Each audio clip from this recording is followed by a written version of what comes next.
இரவு வணக்கம்.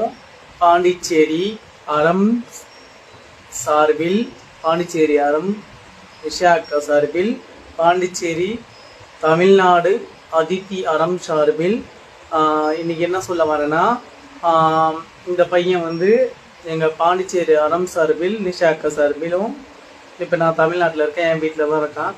இந்த பையன் வந்து இப்போ போன வருஷம் வந்து நான் 3வது படிச்சிருந்தேன், இந்த வருஷம் வந்து 4வது படிக்கிறான்.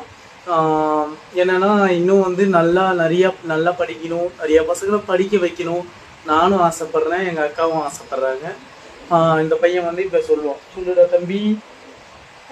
நான் ஃபஸ்ட்டு படிக்காம தான் இருந்தேன். அகிதக்கா நிஷா அக்காவும் நான் படிக்க வச்சாங்க. படிடா தம்பி, படிக்கலன்னா இந்த காலத்தில் ஒன்றுமே இல்லைடா, படிடா தம்பின்னு என்னை ஸ்கூலில் சேர்த்து விட்டாங்க. யார் சேர்த்து விட்டாங்க? அகிதக்காவும் நிஷா அக்காவும். நிஷா அக்கா எங்கே இருக்காங்க? நிஷா அக்கா பாண்டிச்சேரியில் இருக்காங்க. அதே மாதிரி இதை பாருங்க, இந்த பையன் தான் எழுதியிருக்கான். இதெல்லாம் பாருங்க, நிறையா வந்து எழுதியிருக்கான். அப்புறம் வந்து இன்னும் நிறையா பிள்ளைங்கள நான், ஏன்னா நாம் தான் படிக்கலை, அதனால் நிறையா படிக்கணும்னு சொல்லி பாருங்க பார்த்து எழுதியிருக்கான் நிறையா. 4வது படிக்கிறோம். அதே மாதிரி டிராயிங்கை பாருங்கள்,